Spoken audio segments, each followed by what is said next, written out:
Aujourd'hui, nous nous trouvons au Panza Gym et nous allons rencontrer Monsieur André Panza, 9 fois champion du monde, qui va nous parler de sa double carrière en tant que sportif de haut niveau et de gérant de salle. Vous êtes prêts? Bon, moi c'est André Panza, 9 fois champion du monde dans les plus gros titres, dans tout ce qui est pied-point et boxe. J'ai accédé aux titres mondiaux dans toutes les disciplines. Et entre-temps, pour pouvoir m'entraîner, je pouvais pas, donc j'ai créé ma propre salle pour pouvoir m'entraîner.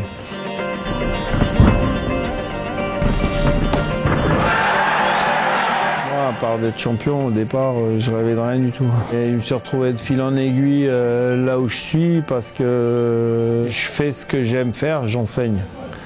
Et d'un autre côté, je fais quelque chose que je n'aime pas faire, je suis gérant de la salle et bien sûr, un homme d'affaires, je dois l'être, mais c'est pas moi.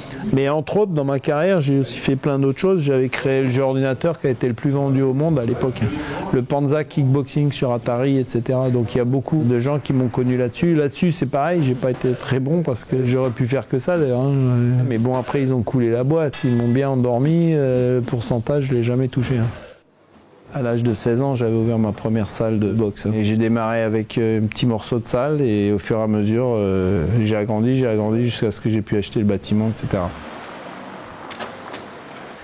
Toute entreprise, il faudra des employés tôt ou tard parce qu'il y a trop d'heures. C'est impossible de tout faire parce qu'au début, on fait le ménage soi-même, on fait ci, on fait là, on fait l'accueil, on fait les cours, on emmène les champions.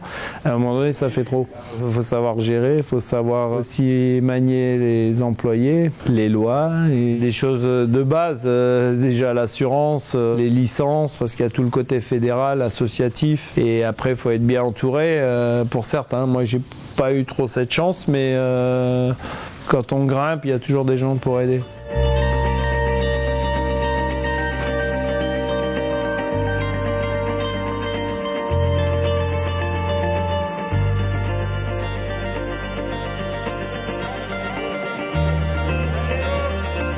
Donc il ne faut pas se lancer à bras raccourcis n'importe comment parce qu'il y a une petite aide d'État ou un petit truc où tout le monde te dit vas-y fonce.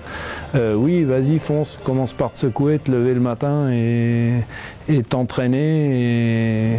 Mais en tout cas, la salle ici, c'est 30 années qu'elle est ouverte.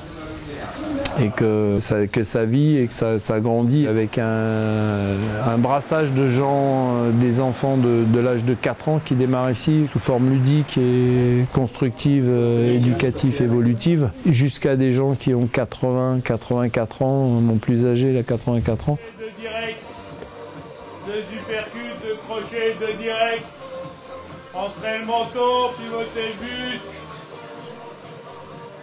2, 4 ou 5, on s'en fout. On peut entrevoir ou entreapercevoir les sports de combat de diverses manières, que ce soit juste pour la self-défense, juste pour le bien-être, juste pour faire du sport, pour décompresser, pour se sentir bien. Et la compétition, ça reste un faible pourcentage. Et après, le haut niveau, c'est encore un plus faible pourcentage. Puisque la grande force d'ici, c'est justement que quand on donne un cours, par exemple, style cardio-box, c'est que c'est des super professionnels de sport de combat qui donnent les cours et pas un prof de gym lambda qui fera très bien son boulot peut-être mais qui n'aura aucune explication à un coup de pied ou à un coup de poing ou qui fera des mouvements dans le vide alors qu'ici on va taper dans des sacs plus ou moins durs justement pour les personnes qui ont peut-être des problèmes d'arthrose, peut-être des problèmes peu importe. On a beaucoup de docteurs, de chirurgiens dans le club, on a beaucoup discuté, j'ai eu pas mal d'opérations aussi moi-même donc on essaye de faire le mieux pour les gens pour que le sport construise et fasse durer et pas détruise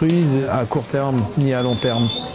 Genou kick, je rajoute un coude derrière un coude, genou kick, coude, allez go.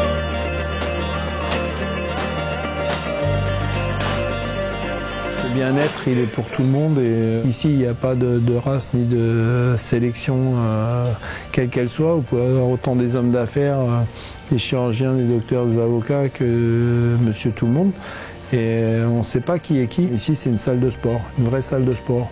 Et le message, c'est surtout pour les jeunes, c'est quand ils ont un projet, c'est d'y croire, c'est de travailler, le renforcer Et même quand ça passe pas une fois, eh bien, il faut continuer et il faut encore y aller et encore travailler et recommencer. Et après, si ça marche pas d'un côté, avoir un petit peu de stratégie.